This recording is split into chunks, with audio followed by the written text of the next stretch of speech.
Orang yang memaklumkan kepada Tommy Thomas jam 5 pagi, tuan-tuan, ialah Lim Kit Siang sendiri, bapa kepada Lim Guan Eng. Itu sebab saya tak terkejut bila mana kes Lim Guan Eng digugurkan, tuan-tuan. Sebaik saja Pakatan Harapan memerintah kerajaan Malaysia. Jadi inilah, tuan-tuan, kebobrokan kerajaan Pakatan Harapan. Inilah detik-detik yang menyebabkan rule of law yang kita dambakan akhirnya bertukar menjadi law of the jungle. Bila mana Tommy Thomas yang diangkat oleh Pakatan Harapan sebagai peguam negara telah membebaskan lebih kurang berapa? 13 orang. 13 orang pimpinan Pakatan Harapan.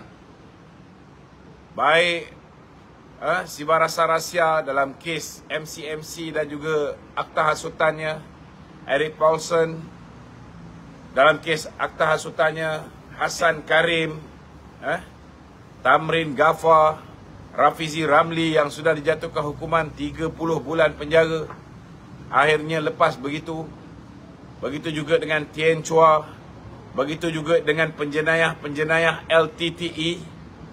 Begitu juga dengan Pang Likun yang telah menyogok Lim Guan Eng dengan sebuah banglo bernilai 4.27 juta dengan hanya menjual below market value 2.8 juta selepas Lim Guan Eng menukar status tanah Magnificent Emblem, yang mana Pang Likun merupakan board of director syarikat tersebut. Tanah pertanian ditukar status menjadi tanah industri, tuan-tuan. Jadi saudara, itu sebabnya saudara, kalau kita nak pastikan bahawa sistem keadilan kita, baik institusi kehakiman, begitu juga dengan Jabatan Peguam Negara, begitu juga dengan dari dalam buku ini juga dinyatakan dengan jelas lantikan ketua-ketua institusi asas negara, ketua hakim negara, ketua Pesuruhjaya SPRM, semua dibuat dengan menggunakan kuasa eksekutif Perdana Menteri, tuan-tuan. Dan inilah menyebabkan negara kita, saudara, berlakunya kacau bilau.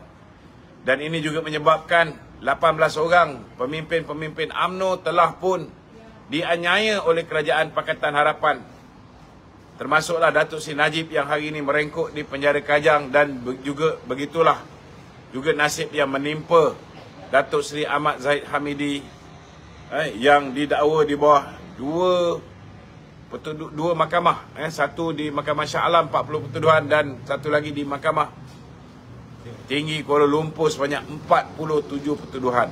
Tuan-tuan, ini semua takkan berlaku kalau kita tidak silap memilih pada tahun 2018. Itu sebabnya sekarang ni, tuan-tuan, sudah ada peluang sekali lagi untuk membetulkan kesilapan-kesilapan yang kita lakukan pada pilihan raya umum yang ke-14 lepas. Jangan sia-siakan peluang ini.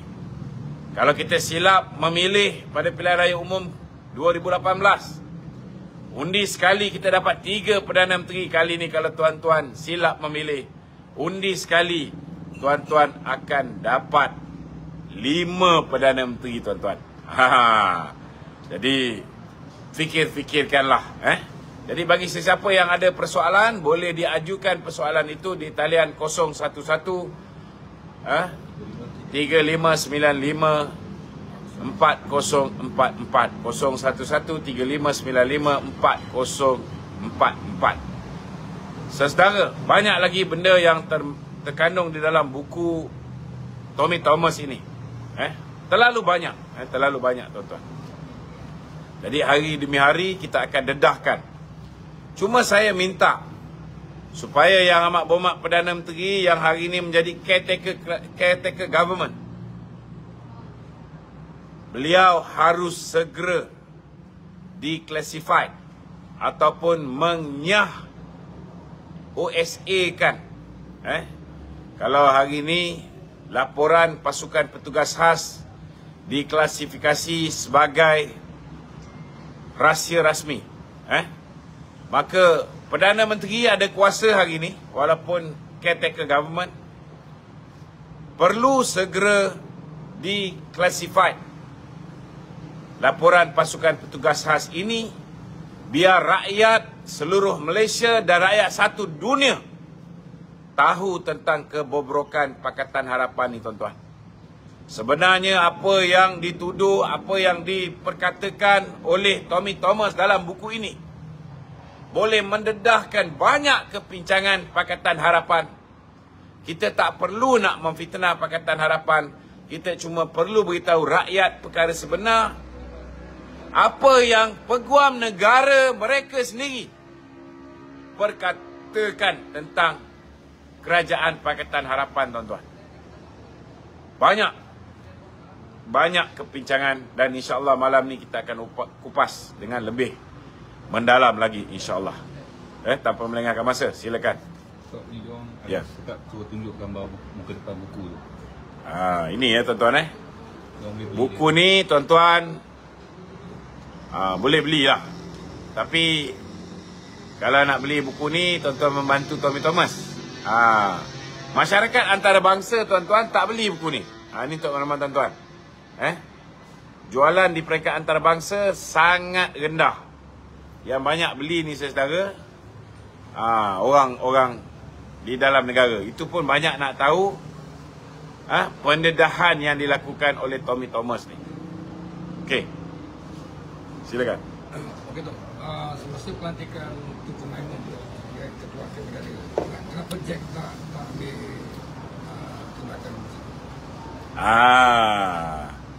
Sebenarnya orang yang patut ambil tindakan ialah peguam negara. Baru-baru ni telah didedahkan bagaimana Jabatan Peguam Negara menasihatkan, mengesyorkan supaya laporan pasukan petugas khas ini tidak didedahkan kepada umum. Agak-agak, tuan-tuan, kenapa Jabatan Peguam Negara tak nak benda ni diketahui umum? Kerana kalau ianya dibaca, saudara, pertama sekali orang akan tahu betapa bodohnya bekas Peguam Negara lantikan Pakatan Harapan ni. Junior lawyers pun tahu apa yang dia boleh cakap dalam buku, dia boleh tulis, dan apa yang dia tak sepatutnya tulis. Bila dia tulis semua benda, dia mendedahkan perbualan dia dengan Perdana Menteri, perbualan dia dengan Agung, dia mendedahkan campur tangan politik, campur tangan pihak eksekutif dalam pelantikan hakim, tidak melalui Jack.